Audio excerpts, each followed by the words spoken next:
No passado, uma grande guerra aconteceu entre os humanos e os demônios. O herói Alturus derrotou o rei demônio Valir. O mundo finalmente conheceu a paz. Ainda com marcas da guerra, o Império decidiu preparar o futuro, criando uma academia especial para treinar os talentos e formar os heróis, chamada o Templo. Dentro do templo havia a classe real, a sala da elite das elites, e nela estava Ludwig, um garoto justo, temperamental, mas sempre ficava em último lugar. Até aqui parece uma história de fantasia, mas na verdade isso era apenas uma nova escrita pelo nosso prota. Ele publicou a sua obra, esperando ganhar reconhecimento, mas infelizmente recebeu apenas ódios e críticas, e o inesperado aconteceu. O autor morre de depressão alta lendo os comentários de errado da sua obra. Após a sua morte, a sua alma aparece bem perto do seu corpo. Quando ele tenta entender o que está rolando, aparece uma mulher misteriosa, a ceifadora Kim, uma agente do departamento de gerenciamento das almas do inferno.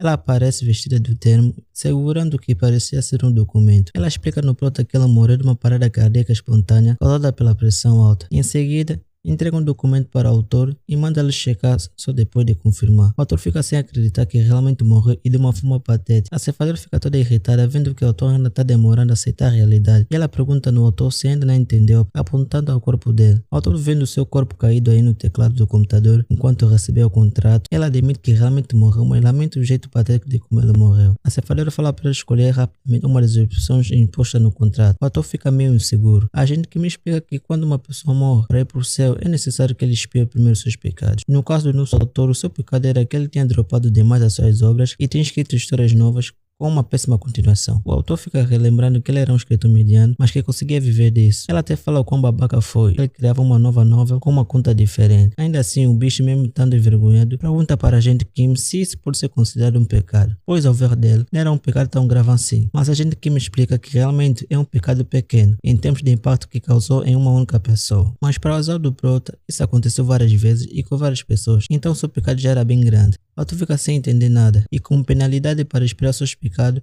ele irá reencarnar uma das suas obras como um NPC e terá que sobreviver até o fim. O autor fica todo puto porque isso é literalmente uma história de Isekai. Aí a gente, Kim toda sorridente, fala para ele que não é muito divertido mandar alguém diretamente para o inferno, e tenta animar o autor lembrando que ele vai reencarnar em uma obra feita por ele, ou seja, ele pode usar o roteiro da história escolhida ao seu favor. Ela diz que isso é mais uma recompensa do que uma punição. O autor ainda assim não ficou animado, pois ele sabe que a maioria das suas obras tiveram um final bem ruim. Ele vê a lista das potenciais obras a reencarnar como A Cidade dos Mortos, que ele exclui rapidamente da lista, pois sabe que levaria menos de um dia para ele virar comida dos zumbis. Sobrevivendo no mundo arruinado. O maluco fala que é impossível ele sobreviver a isso, já que ele morreu lendo comentários de arte da sua obra. O caçador se tornou um gerente. É uma história do caçador moderno. O autor fica com medo de reencarnar como um NPC e ir de base também. De algum jeito, o jogo se tornou realidade, mas eu só sou um faxineiro. É um jogo de fantasia de idade, onde 90% da população quinou. O autor também sai fora, pois ele também tem certeza que estaria nos 90% dos caras que morreram. Ele fica desesperado, já que a maioria das suas obras que reencarnaria,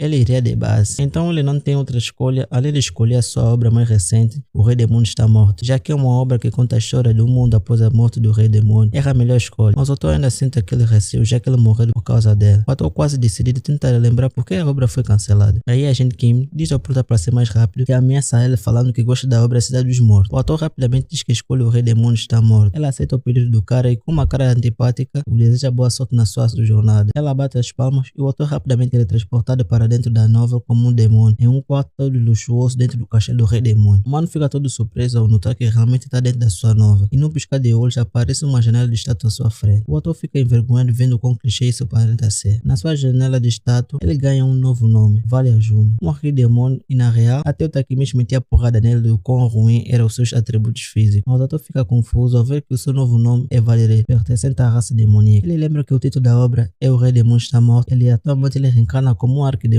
Aí a ficha cai e ele percebe-se que reencarnou como filho do Rei Demônio falecido. Ele estava abalado, mas nesse momento um estrondo ecoa. Uma explosão gigantesca toma conta do lugar e arremessa o Vale junto para bem longe. A janela de chata aparece novamente e nela é escrito que a derrota do exército do Rei Demônio é iminente e que o prota por enquanto é muito fraco e que sua prioridade por enquanto era escapar com vida do castelo do Rei Demônio. Do nada aparece um cadáver. Foi tão rápido que o prota se assusta e nota uma pilha de corpo. O cara não aguenta ver aquele cenário, ele corre feito um lobo. E tudo só piora quando ele lembra que reencarnou encarnou como filho do rei demônio. Ele sabe que se for pego pelos humanos já era. O Valer tenta manter a calma e pensar em um jeito de sair dessa enrascada. Ele dá uma olhada na sua janela de status, mas todos os seus dados eram uma porcaria. Ele fica imaginando que seria melhor que ele tivesse reencarnar como o rei demônio. Aí ele facilmente sairia dessa situação. Ele pensa em alguma habilidade sua capaz de ele tirar dessa situação, mas infelizmente as suas habilidades são uma porcaria, tirando a sua habilidade de entender a linguagem desse mundo. Então ele tenta procurar qualquer coisa útil dentro do armazém. Ele fica durante muito tempo procurando no baú qualquer coisa útil, até que ele encontra o livro de pergaminhos mágicos. A sorte do Valer é que tinha escrito nessa nova que qualquer pessoa podia ser capaz de usar o livro. Ele fica procurando uma habilidade capaz de tirá-lo daí, até que ele encontra a magia do teletransporte. O castelo do rei demônio começa a ruir e ele tenta usar a magia para não morrer inteirado, mas infelizmente ele falha miseravelmente. A janela de status surge, explicando que o motivo da magia ter falhado era porque tinha uma barreira de movimento mágica em volta do castelo. Ele fica abalado vendo o quão fodido ele estava, sem contar que ele estava sem tempo para procurar outra coisa. Ele descobre a magia de camuflagem no livro. Ele se disfarça com a aparência de um jovem prisioneiro e bola um plano em que ele se enfrenta entre os prisioneiros humanos, a fim de ser resgatado pelo exército imperial e depois fugir sem ser notado. Até aí parece tudo certo, mas novamente o cara é surpreendido com um sinal totalmente diferente. A sala toda cheirava a sangue. Ele sente que pisou em algo e quando ele olha para o chão para ver, vê que tinha pisado em uma mão arrancada. Ele grita como não se houvesse amanhã e depois ele vê uma pilha de cadáveres. O prota estava todo aterrorizado e sem entender nada, já que essa nova era para ser uma comédia romântica. Ele pensa em fugir, mas em meio a essas pilhas de cadáveres ele notou um sobrevivente. O prota tenta ajudar, aí ele nota que era uma garota. Ela estava toda suja, ensanguentada e assustada. O prota fala para ela que também é um prisioneiro e que só quer ajudar ela. Ele nota que ao lado da garota tinha um corpo. Ele acha que pode ser um familiar dela. Ele tenta animar ela dizendo que já serão salvos e pergunta se podem esperar juntos. Ela olha para ele. Com medo dela o achar suspeito, o prota explica nela que está se borrando de medo, já que está dentro do castelo do rei demônio. Ela fica aliviada, já que ela ficou sozinha por um bom tempo. Ela aceita o pedido do prota e fala para ele se sentar ao seu lado. Ela diz no prota que ele está estranhamente muito calmo. O prota fala que está realmente assustado. Enquanto pegava na sua capa, ele encontrou uma bolacha. Ele não estava com tanta fome no momento, então achou melhor dar para a garota. Ela fica admirada vendo que o quão gentil o prota é. Ela aceita e come um